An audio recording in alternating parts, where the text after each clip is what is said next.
আসসালামু আলাইকুম প্রিয় শিক্ষার্থীবৃন্দ, কেমন আছো সবাই? নিশ্চয়ই ভালো আছো। আজ আমি আলোচনা করব একাদশ শ্রেণীর হিসাব বিজ্ঞান প্রথম পত্রের প্রথম অধ্যায় অর্থাৎ হিসাব বিজ্ঞান পরিচিতি নিয়ে। এই অধ্যায়ের থিওরির আলোচনা দুটি অংশে ভাগ করেছিলাম, যার প্রথম অংশের আলোচনা তোমরা ইতিমধ্যেই পেয়েছো। আজ থাকছে দ্বিতীয় অংশের আলোচনা। আশা করি আলোচনার শুরু থেকে শেষ পর্যন্ত তোমরা মনোযোগ দিয়ে দেখবে। যারা এই অধ্যায়ের প্রথম পর্বটি এখনো দেখোনি তারা নিচে ডেসক্রিপশন বক্সে প্রদত্ত লিংকে ক্লিক করে প্রথম পর্বটি দেখে নাও। শিক্ষার্থীবৃন্দ, তোমরা প্রথম অংশের আলোচনায় লেনদেন কাকে বলে, লেনদেনের শ্রেণীবিভাগ সম্পর্কে জেনেছো। এই পর্যায়ে আমরা লেনদেনের বৈশিষ্ট্য নিয়ে আলোচনা করব। কোন ঘটনাকে লেনদেন হতে হলে তার কতগুলো বৈশিষ্ট্য বিদ্যমান থাকতে হয়। প্রথমত, অর্থের মাপকাঠিতে পরিমাপযোগ্য। যদি কোনো ঘটনাকে অর্থের মাপকাঠিতে পরিমাপ করা না যায় তাহলে তাকে লেনদেন বলা যাবে না। তার মানে অবশ্যই অর্থের মাপকাঠিতে পরিমাপযোগ্য হতে হবে। আর্থিক অবস্থার পরিবর্তন। কোন ঘটনাকে লেনদেন হতে হলে ওই ঘটনা দ্বারা অবশ্যই আর্থিক অবস্থার পরিবর্তন ঘটতে হবে, না হলে সেটিও লেনদেন হবে না। এই আর্থিক অবস্থার পরিবর্তন আবার দুই ভাবে হতে পারে, মালিকানার পরিবর্তন বা নিট পরিবর্তন, আর এটা হচ্ছে কাঠামোগত পরিবর্তন। এই সম্পর্কে প্রথম অংশে আলোচনা করেছিলাম। দ্বৈত সত্তা বা দুটি পক্ষ। কোন ঘটনাকে লেনদেন হতে হলে তার সাথে অবশ্যই দুটি পক্ষ জড়িত থাকতে হবে, যাদের মধ্যে গ্রহীতা দাতা এর সম্পর্ক বিদ্যমান থাকতে হবে। স্বয়ংসম্পূর্ণ ও স্বতন্ত্র। প্রতিটি লেনদেন অবশ্যই স্বয়ংসম্পূর্ণ এবং স্বতন্ত্র হতে হবে। যদি আমরা একটা উদাহরণ দেই, রহিমের কাছ থেকে ৫,০০০ টাকা পেয়ে করিমকে প্রদান করা হলো, তাহলে রহিমের কাছ থেকে ৫,০০০ টাকা পাওয়া গেল, এটি একটি স্বতন্ত্র ঘটনা।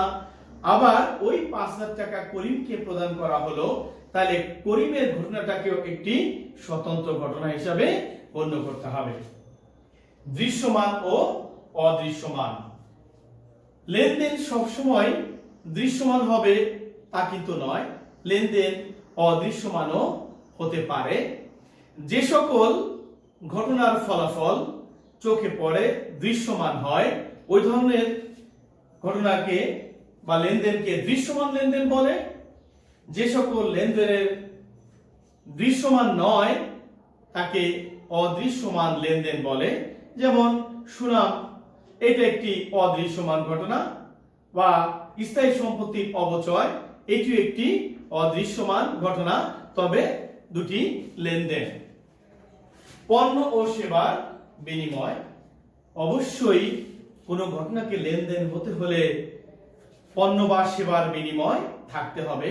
পণ্য বা সেবার বিনিময় না থাকলে সেটি লেনদেন হবে না। প্রামাণ্য দলিল। কোনো ঘটনাকে লেনদেন হতে হলে অবশ্যই তার প্রামাণ্য দলিল থাকতে হবে। যেমন চালান বই, ক্যাশ মেমো, বেতন বিল, ভাউচার, এগুলো হচ্ছে মূলত লেনদেনের প্রামাণ্য দলিল। ইতিবৃত্ত ও ভবিষ্যৎ ঘটনা। লেনদেন অতীত ভিত্তিক হতে পারে অথবা ভবিষ্যতের সাথেও সম্পৃক্ত হতে পারে। বেশিরভাগ লেনদেনই ইতিবৃত্ত হয়ে থাকে, তবে কিছু কিছু লেনদেন আছে যেগুলা ভবিষ্যতের সাথে সম্পৃক্ত। যেমন দেনাদারের বার্তা সঞ্চিতি, পাওনাদারের বার্তা সঞ্চিতি, অনুদেয়ী পাওনার সঞ্চিতি, এই জাতীয় লেনদেনগুলো মূলত ভবিষ্যৎ সম্পৃক্ত। হিসাব বিকাশের ভিত্তি। লেনদেন দুটি ভিত্তিতে হিসাবভুক্ত করা হয়ে থাকে। এক হচ্ছে নগদ ভিত্তিক, দুই বকেয়া ভিত্তিক।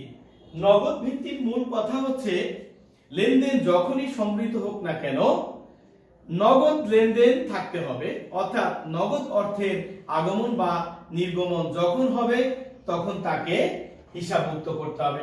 আমি 5 বছর আগে সেবা দিয়েছিলাম, আমার আয় কিন্তু 5 বছর আগে হয়েছে, টাকা পাচ্ছি আমি এখন, তার মানে 5 বছর আগে ওই লেনদেনটাকে হিসাবভুক্ত করা যাবে না। আমি 5 বছর পরে এসে টাকা পাচ্ছি, তার মানে সেটাকে এখন হিসাবভুক্ত করতে হবে। এটি হচ্ছে নগদ ভিত্তির মূল কথা।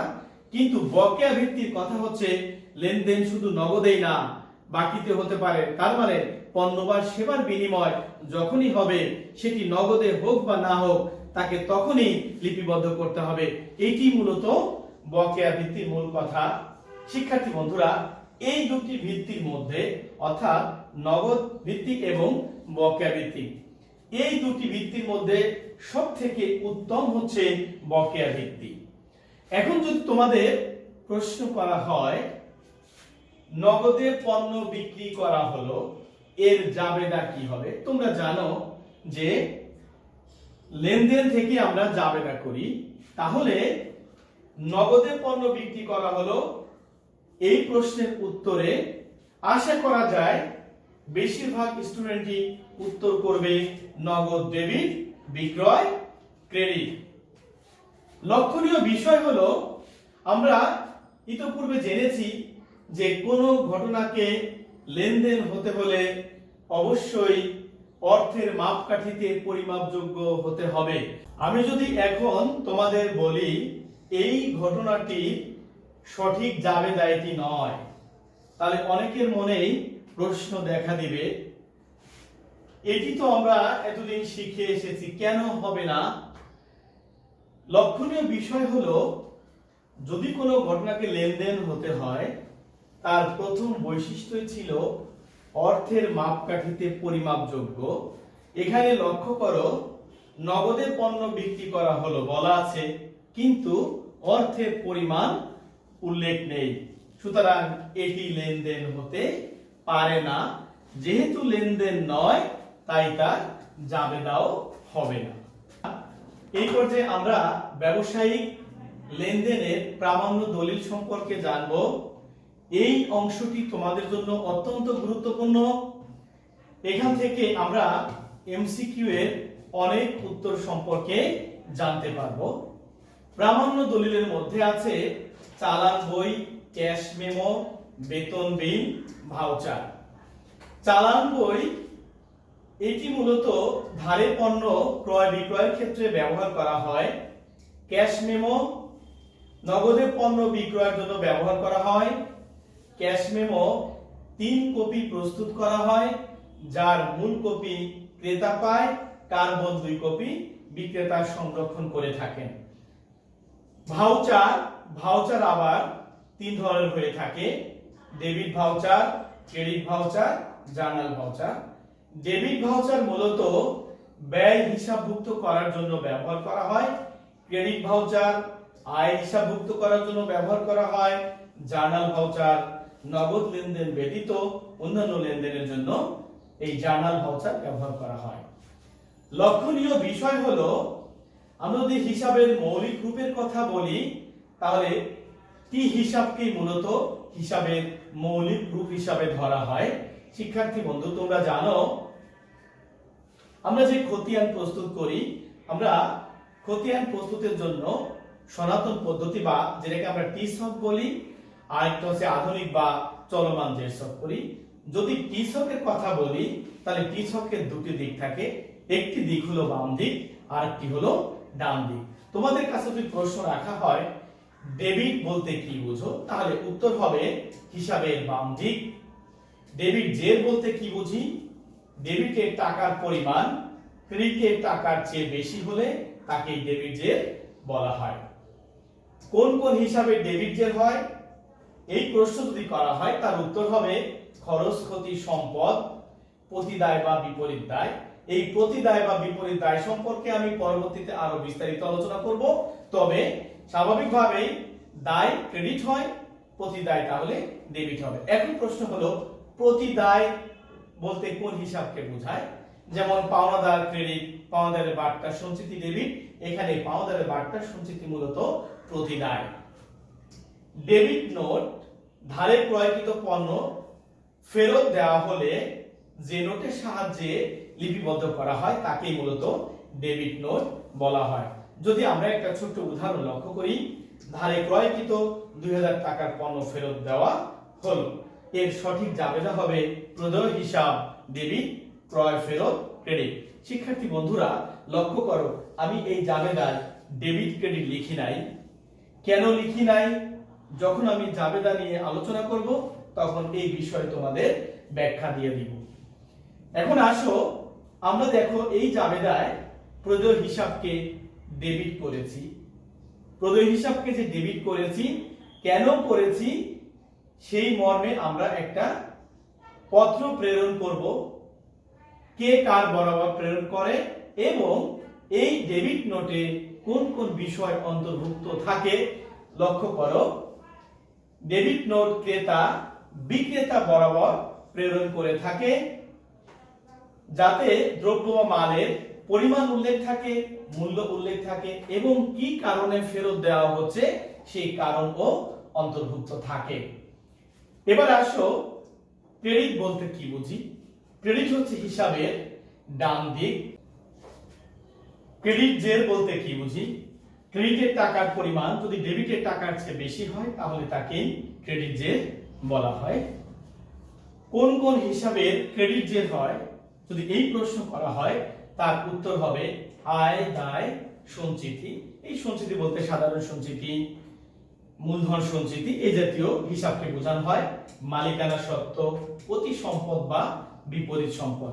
এখানে প্রতি সম্পদ বা বিপরীত সম্পদ বলতে কি বুঝি এই সম্পর্কেও আমি পরবর্তীতে বিস্তারিত আলোচনা করব। তবে সম্পদ যেহেতু ডেবিট, তাহলে এর এগেইনস্টে যদি কোনো সঞ্চিতি তৈরি করা হয় তাহলে ওই সঞ্চিতি হবে ক্রেডিট, যাকে আমরা প্রতি সম্পদ বা বিপরীত সম্পদ বলি, যাকে ইংরেজিতে কন্ট্রা অ্যাসেট বলা হয়। তাহলে কন্ট্রা অ্যাসেট কোনগুলো হবে? প্রাপ্য হিসাব ডেবিট, এটা সম্পদ। তাহলে প্রাপ্য হিসাবের বিপরীতে আমরা যে অনাদায়ী পাওনার সঞ্চিতি, দেনাদারের বার্তার সঞ্চিতি তৈরি করি, এগুলোই হচ্ছে মূলত প্রতি সম্পদ। স্থায়ী সম্পদগুলো যেমন ডেবিট হয়, আর স্থায়ী সম্পত্তির বিপরীতে আমরা যে অবচয় হিসাবভুক্ত করি, পুঞ্জীভূত অবচয়টা হচ্ছে মূলত এখানে প্রতি সম্পদ বা বিপরীত সম্পদ। ক্রেডিট নোট কি? বাকিতে বিক্রিত পণ্য ফেরত আসলে আমরা প্রাপ্য হিসাব বা দেনাদারকে যে ক্রেডিট করি, এর জন্য যে নোট ব্যবহার করা হয় তাকে মূলত ক্রেডিট নোট বলা হয়। লক্ষ্য করো, বাকিতে বিক্রিত 5000 টাকার পণ্য ফেরত এসেছে, এইটার সঠিক জাবেদা হবে বিক্রয় ফেরত ডেবিট, প্রাপ্য হিসাব ক্রেডিট। এই জাবেদায় আমরা এই যে প্রাপ্য হিসাবকে ক্রেডিট করেছি। এরপর যে আসো ক্রেডিট নোটে কোন কোন বিষয় অন্তর্ভুক্ত থাকে এবং কে প্রস্তুত করে, কার বরাবর পাঠায়। বিক্রেতা প্রস্তুত করে, ক্রেতা বরাবর প্রেরণ করে থাকে, যেখানে দ্রব্যের বা মালের পরিমাণ উল্লেখ থাকে, মূল্য উল্লেখ থাকে এবং ফেরতের কারণও উল্লেখ করা হয়ে থাকে। এই পর্যায়ে আমরা হিসাবের শ্রেণী বিভাগের ভিত্তি সম্পর্কে জানব। এই ভিত্তি 3 ধরনের হয়ে থাকে, যেমন নামের ভিত্তিতে, সম্পদ ও দায়ের ভিত্তিতে, আয় ও ব্যয়ের ভিত্তিতে। নামের ভিত্তিটা আবার কি? একটি ব্যবসা প্রতিষ্ঠান অসংখ্য ব্যক্তি বা প্রতিষ্ঠানের সাথে তাদের ব্যবসায়িক লেনদেন সম্পন্ন করে থাকে। সঠিকভাবে সম্পদ ও দায় দেনা চিহ্নিতকরণের জন্য নামটা খুবই গুরুত্বপূর্ণ, যেমন Sonali bank, Rupali bank, Maruf brothers, Fahim and sons ইত্যাদি, এরকম অসংখ্য নাম আছে। সম্পদ ও দায়ের ভিত্তিক। সম্পদ ছাড়া একটি প্রতিষ্ঠানকে কল্পনাও করা যায় না। আমরা যদি হিসাব সমীকরণটির দিকে একটু লক্ষ্য করি, মৌলিক সমীকরণ যেটি a = l + OE, তার মানে মোট সম্পদ সমান দায় যোগ মালিকানা সত্ত্ব। এখানে মোট সম্পত্তি আবার দুই ধরনের উপাদান দিয়ে গঠিত হচ্ছে এল এবং ওই। এল হচ্ছে লায়াবিলিটিস, ওই হচ্ছে অনার্স ইকুইটি। শিক্ষার্থী বন্ধুরা লক্ষ্য করো, যে কোনো প্রতিষ্ঠানে দুই ধরনের দায় বিদ্যমান থাকে, যার একটিকে বলে বাহ্যিক দায়, অপরটি হচ্ছে অভ্যন্তরীণ দায়। তাহলে মোট সম্পদ মূলত বাহ্যিক দায় এবং অভ্যন্তরীণ দায়ের সমষ্টি দ্বারা গঠিত হয়ে থাকে। তাহলে এখানে এলটা হচ্ছে মূলত এক্সটার্নাল লায়াবিলিটিস বা যেটাকে আমরা আউটসাইড লায়াবিলিটিস বলি, আর ওইটা হচ্ছে ইন্টারনাল বা অভ্যন্তরীণ দায়। তাহলে সম্পদ ও দায়ের ভিত্তিতে মূলত আমাদের হিসাবকে শ্রেণী বিভাগ বা বিন্যস্ত করতে হয়। আয় ও ব্যয়ের ভিত্তি, যেহেতু ব্যবসায়ের প্রধান উদ্দেশ্য মুনাফা অর্জন করা, তাহলে যদি আমরা একটি মুনাফাভোগী প্রতিষ্ঠানের কথা বলি, সেক্ষেত্রে তারা যেমন আয় করে থাকে এবং ওই আয় অর্জন করতে তার এগেইনস্টে আবার তাদেরকে কিছু পরিত্যাগ করতে হয়, যেটা ব্যয় বলে গণ্য হয়। সুতরাং সঠিকভাবে মুনাফা নির্ণয় করতে হলে আয় ব্যয়েরও সঠিক হিসাব রাখতে হবে। তাই আয় ব্যয়ের ভিত্তিতেও হিসাবে শ্রেণীবিন্যাস করা হয়ে থাকে। যদি আমরা আয়ের কথা বলি, তাহলে পণ্য বিক্রয় আয়, সেবার মাধ্যমে আয়, কমিশন প্রাপ্তি, বার্তা প্রাপ্তি, সুদ প্রাপ্তি ইত্যাদি এরকম অনেক আছে। অনুরূপভাবে যদি আমরা ব্যয়ের কথা বলি, তাহলে পণ্য ক্রয় অথবা বিক্রিত পণ্যের ব্যয়, বেতন, ভাড়া, মজুরি, সুদ প্রদান, এরকম আরো অনেক ব্যয়ের উদাহরণ আমরা দিতে পারবো। এই পর্যায়ে আমরা হিসাবের শ্রেণীবিভাগ এবং ডেবিট ও ক্রেডিট নির্ণয়ের নিয়মাবলী সম্পর্কে বিস্তারিত জানব। হিসাবকে প্রধানত দুই ভাগে ভাগ করা হয়েছে, সনাতন পদ্ধতি এবং আধুনিক পদ্ধতি। এই সনাতন পদ্ধতিকে আবার প্রচলিত পদ্ধতিও বলা হয়। সনাতন পদ্ধতিতে হিসাবকে তিন ভাগে ভাগ করা হয়েছে: ব্যক্তিবাচক হিসাব, সম্পত্তিবাচক হিসাব, নামিক বা আয় ব্যয় বাচক হিসাব। এই ব্যক্তিবাচক হিসাবের ক্ষেত্রে ডেবিট ক্রেডিট নির্ণয়ের নিয়মটা হলো সুবিধা গ্রহীতা ডেবিট, সুবিধা প্রদানকারী ক্রেডিট। এই ব্যক্তিবাচক হিসাবের মধ্যে বিভিন্ন ব্যক্তি এবং প্রতিষ্ঠান সম্পর্কিত হিসাবগুলো অন্তর্ভুক্ত থাকে, যেমন সোনালী ব্যাংক, রূপালী ব্যাংক, জনতা ব্যাংক, পূবালী ব্যাংক, মারুফ হিসাব, রাকিব হিসাব ইত্যাদি। ব্যক্তিবাচক হিসাবকে আবার দুই ভাগে ভাগ করা হয়েছে: দেনাদার এবং পাওনাদার। সম্পত্তিবাচক হিসাব, সম্পত্তিবাচক হিসাবের ক্ষেত্রে ডেবিট ক্রেডিট নির্ণয়ের নিয়মটা হলো সম্পদ বাড়লে ডেবিট, সম্পদ কমলে ক্রেডিট। এই সম্পত্তিবাচক হিসাবের মধ্যে যেমন নগদ, আসবাবপত্র, যন্ত্রপাতি, দালান কোঠা, মজুদ পণ্য ইত্যাদি অন্তর্ভুক্ত থাকে।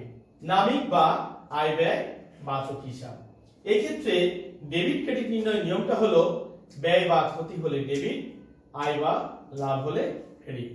শিক্ষার্থী বন্ধুরা, এই সনাতন পদ্ধতিতে ডেবিট ক্রেডিট নির্ণয়ের যে নিয়মাবলী তাকে হিসাবের স্বর্ণসূত্র বলা হয়, গোল্ডেন রুলস অফ অ্যাকাউন্টিং যেটাকে আমরা বলি। এবার আসো আধুনিক বা সমীকরণ পদ্ধতিতে হিসাবের শ্রেণীবিভাগ। আধুনিক বা সমীকরণ পদ্ধতিতে হিসাবকে পাঁচ ভাগে ভাগ করা হয়েছে: সম্পদ, ব্যয়, আয়, দায়, মালিকানা সত্ত্ব। সম্পদের ক্ষেত্রে সম্পদ বৃদ্ধি পেলে ডেবিট, হ্রাস পেলে ক্রেডিট। ব্যয়ের ক্ষেত্রে ব্যয় বৃদ্ধি পেলে ডেবিট, হ্রাস পেলে ক্রেডিট। আয়ের ক্ষেত্রে আয় বৃদ্ধি পেলে ক্রেডিট, হ্রাস পেলে ডেবিট। দায়ের ক্ষেত্রে দায় বৃদ্ধি পেলে ক্রেডিট, হ্রাস পেলে ডেবিট। মালিকানা সত্ত্বের ক্ষেত্রে মালিকানা সত্ত্ব বৃদ্ধি পেলে ক্রেডিট, হ্রাস পেলে ডেবিট। লক্ষণীয় বিষয় হলো সম্পদ এবং ব্যয় এই দুইটার চারিত্রিক বৈশিষ্ট্য একরকম, আয়, দায়, মালিকানা সত্ত্ব এই তিনটি চারিত্রিক বৈশিষ্ট্য একরকম। প্রতি হিসাব সম্পর্কে জানব। আধুনিক পদ্ধতিতে হিসাবকে যে 5টি ভাগে ভাগ করা হয়েছে, সম্পদ, ব্যয়, আয়, দায়, মালিকানা সত্ত্ব। ইতিপূর্বেই তোমরা এই বিষয় সম্পর্কে ধারণা নিয়েছো। আমি এখন তোমাদের এর বিপরীতে যে সম্পদ, আয়, ব্যয়, দায়, মালিকানা সত্ত্ব থাকে সেই সম্পর্কে জানানোর চেষ্টা করছি। সম্পদ, যেমন প্রাপ্য হিসাব আমাদের সম্পদ, আসবাবপত্র, দালান কোঠা এগুলো আমাদের সম্পদ। এখন প্রাপ্য হিসাবের বিপরীতে আমরা যে অনাদায়ী পাওনার সঞ্চিতি, দেনাদারে বাট্টার সঞ্চিতি তৈরি করি, অনুরূপভাবে আসবাবপত্র, দালান কোঠা এগুলো স্থায়ী সম্পদ। তার বিপরীতে আমরা যে পুঞ্জীভূত অবচয় বা অবচয় সঞ্চিতি সৃষ্টি করি সেগুলোই মূলত প্রতি সম্পদ বা বিপরীত সম্পদ। ব্যয়, তোমরা জানো ক্রয়ের ফলে ব্যয় হয়, তাহলে প্রতি ব্যয় বলতে মূলত ক্রয় ফেরত বা ক্রয় বাট্টা এগুলোকে প্রতি ব্যয় বা বিপরীত ব্যয় বলা হয়। আয়, যেমন বিক্রয়ের ফলে আমাদের আয় হয়, বিক্রয় ফেরত, বিক্রয় বাট্টা এই জাতীয় আইটেম যেগুলো বিক্রয়কে হ্রাস করে তাদেরকে প্রতি আয় বা বিপরীত আয় বলে। দায়, যেমন পাওনাদার, এটা আমাদের একটা দায়, পাওনাদারের বিপরীতে যে আমরা পাওনাদারের বাট্টার সঞ্চিতি সৃষ্টি করি সেটাই মূলত প্রতিদায় বা বিপরীত দায়। মালিকানা সত্ত্ব, বিপরীত বা প্রতি মালিকানা সত্ত্ব বলতে মালিক যদি কারবার থেকে তার ব্যক্তিগত প্রয়োজনে নগদ টাকা বা পণ্য দ্রব্য নিয়ে থাকে, এজন্য আমরা উত্তোলন হিসাব নামে হিসাবভুক্ত করে থাকি। তাহলে মালিকানা সত্ত্বকে হ্রাস করে এমন উপাদান যেমন উত্তোলন, মালিক যদি মালিকের আয়কর যদি প্রদান করা হয় তাহলে সেটিও মালিকানা সত্ত্বকে হ্রাস করে।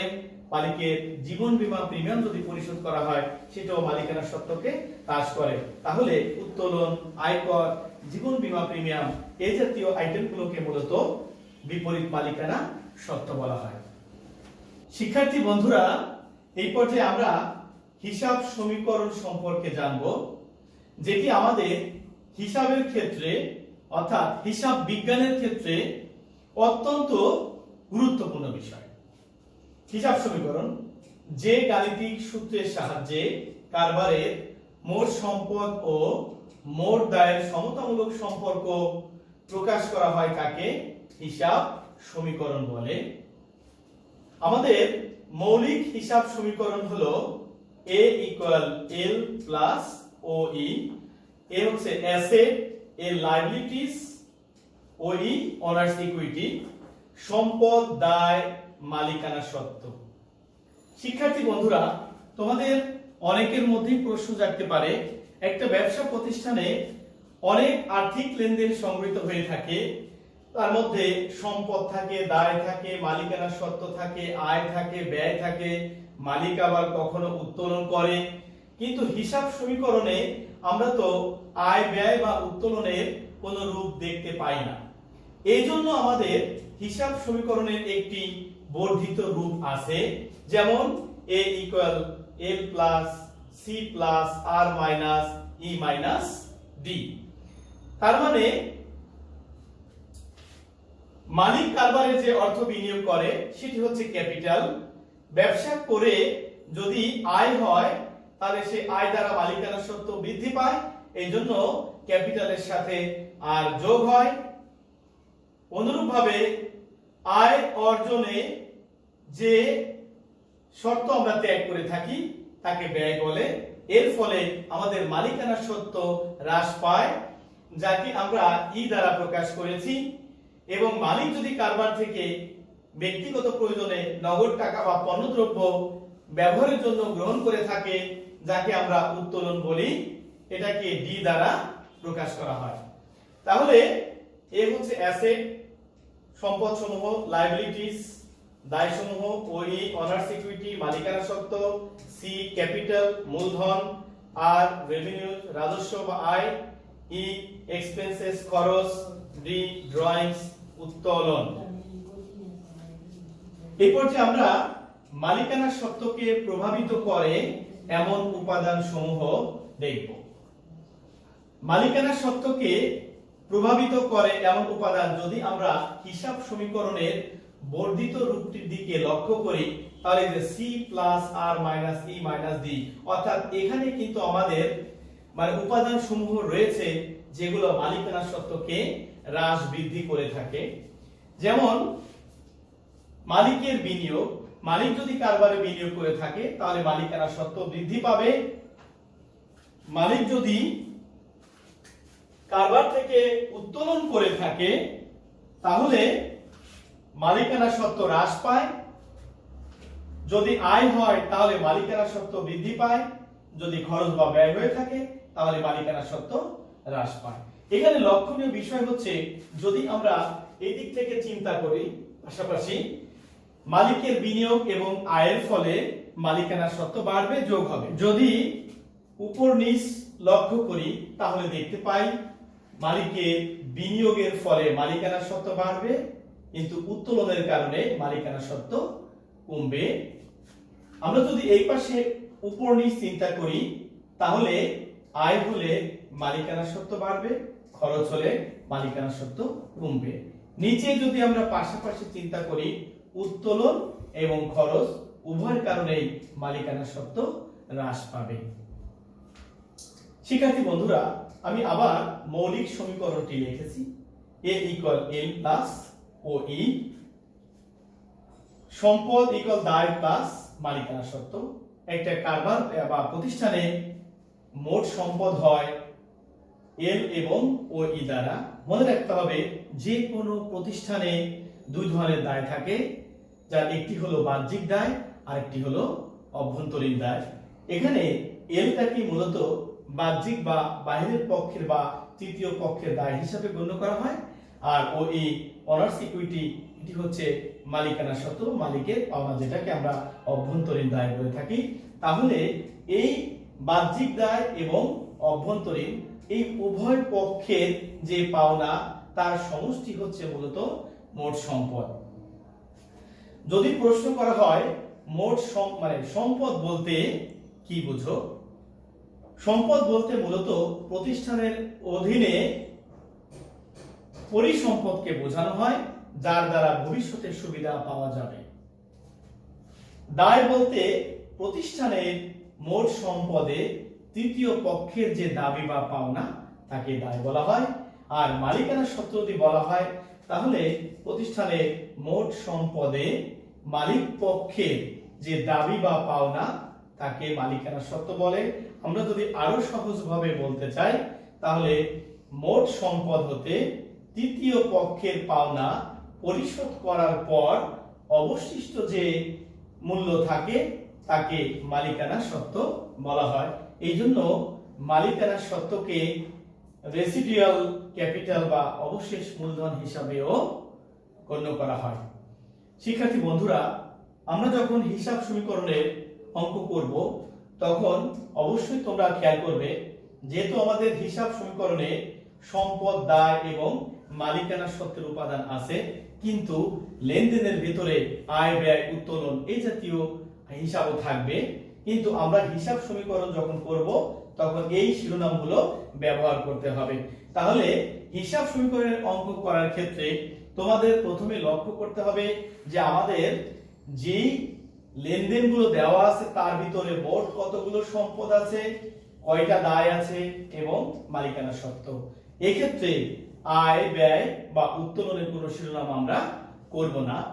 হিসাব সমীকরণের আমরা লেনদেনের প্রভাবগুলো কিভাবে দেখাবো, যদি কোনো লেনদেন সম্পদ পাশে যোগ হয় তাহলে দায় পাশেও যোগ হবে, তাহলে আমার সমতা বিধান হবে। যদি সম্পদ পাশে বিয়োগ হয় তাহলে দায় পাশেও বিয়োগ হবে, তাহলে সমতা ঠিক থাকবে। যদি শুধু সম্পদ পাশে বসে তাহলে একটা উপাদান বৃদ্ধি পাবে আর একটি উপাদান হ্রাস পাবে। আবার যদি দায় পাশে শুধু প্রভাব ফেলে তাহলে একটা উপাদানের সাথে যোগ হবে আর একটা উপাদান থেকে বিয়োগ হবে। শিক্ষার্থী বন্ধুরা, হিসাব বিজ্ঞান পরিচিতি অধ্যায়ের থিওরির দ্বিতীয় অংশের আলোচনা আজ এখানেই শেষ করছি। যারা এখনো আমার চ্যানেলটি সাবস্ক্রাইব করতে পারোনি তারা সরাসরি ইউটিউবে প্রবেশ করে ফিফো 3 স্টার নামে সার্চ দিয়ে সাবস্ক্রাইব করে নাও। যদি কারো কোনো প্রশ্ন থাকে তাহলে কমেন্ট বক্সের মাধ্যমে জানাও, আমি তোমাদের উত্তর দেওয়ার চেষ্টা করব। লাইক এবং শেয়ার করতে ভুলবে না। নিজে জানো, অন্যকে জানার সুযোগ করে দাও। আজ যাচ্ছি, তবে শীঘ্রই আসছি হিসাব সমীকরণ সংক্রান্ত গাণিতিক সমস্যার সমাধান নিয়ে। ততদিনে পরিবারের সবাইকে নিয়ে সুস্থ থেকো, ভালো থেকো, নিরাপদে থেকো। আল্লাহ হাফেজ।